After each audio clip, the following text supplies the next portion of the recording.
안녕하세요. 그리다 성형외과 김현수 원장입니다. 이제 코 성형 수술, 코 수술을 할 경우에 사용되는 재료에 대해서 오늘 이야기를 나누겠는데요. 코 성형 수술은 한마디로 이제 건축을 하는 과정, 집을 짓는 과정이랑 비슷하다고 이해를 하시면 될 것입니다. 기본적으로 우리가 겉에 피부, 이런 부분을 박리를 통해서 피부를 이렇게 원하는 모양을 잡기 위해서 준비를 하고, 안쪽에 프레임, 구조물을 세우는데, 이 구조물을 세울 때 여러 가지 재료를 사용하게 되어 있습니다. 가장 기본적으로는 우리 몸에 있는 연골들을 사용하는 경우도 있고, 또한 또 연골 외에 우리의 인체에서 나오지 않은 매드포어나 PCL, 메쉬가 있을 수도 있겠고요. 저는 개인적으로 인체에서 나온 자가 연골을 주로 사용하는 편이고요. 이 연골들 중에서도 각자의 특징이 있습니다. 좀 단단한 구조물을 만들어야 될 경우에는 늑연골, 우리 갈비뼈 연골 위주로 수술을 진행하고요. 또 코의 상태가 좀 어느 정도 변화를 작게만 줘도 되는 경우나, 코가 그렇게 딱딱하지 않은 경우에는 비중격 연골이나 귀연골을 사용해서도 충분히 좋은 아름다운 코의 모양을 만들 수 있습니다. 이러한 우리 인체에 있는 귀연골, 그리고 비중격 연골, 그리고 본인의 자가 늑연골, 그리고 타인의 기증받은 기증 늑연골 중에서 오늘은 자가 늑연골과 기증 늑연골의 차이점 비교 한번 해보도록 하겠습니다.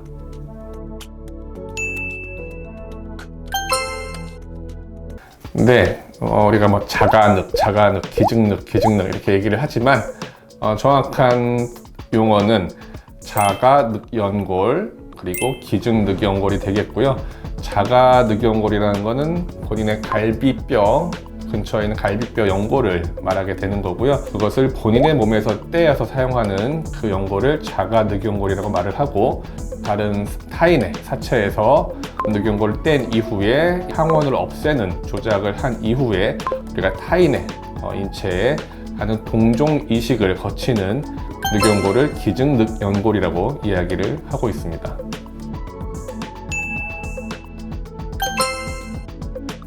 네, 우선 자가늑연골은 본인의 신체에서 나온 거기 때문에 염증 반응도 가장 적을 수 있고요. 물론 자가늑연골, 우리 본인의 인체에서 나온 걸 쓰더라도 염증 반응이 제로인 것은 아닙니다. 코 안의 상태가 굉장히 안 좋을 경우에는 이 또한 염증 반응이 생겨서 자가늑연골은 염증에 강하다, 안전하다, 그리고 충분한 양을 얻을 수 있다, 그리고 단단하다, 이런 장점이 있어서 재수술 혹은 모양의 변화를 많이 줘야 되는 코 수술에서 우리가 주로 사용하고 있고요. 자가늑연골을 이용한 코 성형 수술의 단점은 수술 부위가 이제 별도의 수술을 연골을 채취하기 위해서 들어가게 되는 부분이 단점이 있을 수 있겠고요. 또 연골을 채취할 때 연골이 있는 부위에 2cm 내외로 흉터가 생깁니다. 이 부분은 시간이 흐르면 대부분 자연스럽게 덜 보이게 되지만 중간에 관리나 이런 게 필요할 수는 있습니다. 그리고 기증늑연골의 이제 장점은 우리가 있는 제품을 사용하기 때문에 추가적인 수술을 하는 필요가 없다. 대신에 본인의 몸에서 나온 연골이 아니기 때문에 염증의 가능성이 조금 높을 수 있겠고요. 이거를 구매해서 사용하기 때문에 비용이 추가적으로 들어가는 부분이 있겠습니다.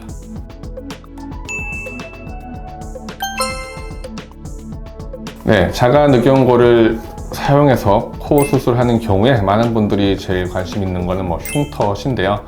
실제로 사용하는 늑연골의 종류를 말씀드리면, 늑연골이 우리 가슴 밑선부터 여성분들의 경우에 이제 6번 정도가 그 정도에 해당되고요. 이제 큰 연골은 6번, 7번을 사용하게 되고, 그거보다 좀 작은 연골이 필요할 때는 8번, 때로는 9번까지도 이렇게 사용하는 경우가 있습니다. 필요한 그 연골의 사이즈에 따라서 조금은 여유 있게 채취해서 사용해야지만 우리가 늑연골을 사용하는 그 충분한 이득을 볼 수 있다고 생각하고요. 절개하는 그 크기는 보통 2cm 내외. 매우 마르신 분들 같은 경우에는 더 짧게도 가능하지만, 살이 좀 있으신 분들은 조금 더 절개창을 길게 만드는 추세입니다. 통증은 크게 신경 쓰실 거는 없고, 수술 후에 합병증으로 기흉 등이 발생할 수 있지만, 안전하게 수술을 한다면 대부분이 발생되지 않고, 기흉이 발생하더라도 이에 적절한 처치를 하게 되면 그리 어렵지 않게 치료할 수 있다고 생각합니다.